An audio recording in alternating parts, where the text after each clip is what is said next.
Have you ever had that moment where someone says something so cutting or dismissive that your face starts to feel hot and your heart begins to race? In that split second, it feels like they've reached inside you and flipped a switch. Why is it that one small comment from someone else can suddenly make us feel so small and powerless? Maybe it was a coworker talking over you in a meeting, or a friend making a joke at your expense that didn't feel like a joke at all. You find yourself frozen, thinking of the perfect comeback 10 minutes too late. Or worse, you snap back and end up feeling like the bad guy yourself.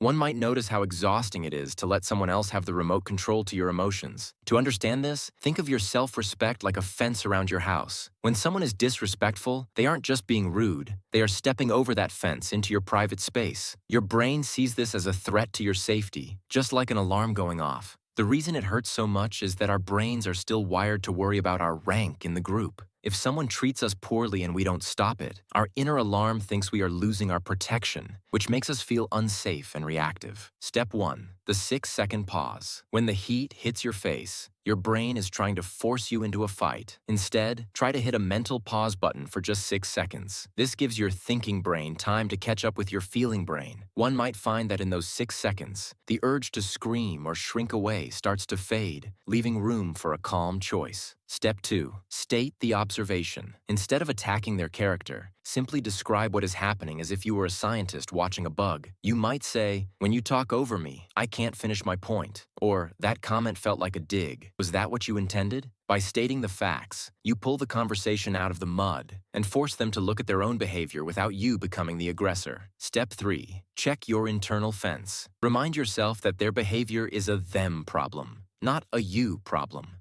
If a person is constantly disrespectful, it's usually because their own internal battery is low and they are trying to steal energy from yours. You don't have to fix their behavior. You just have to decide how much of your time they are allowed to take. Here's the deeper shift. Your worth is a fixed number, not a fluctuating stock market.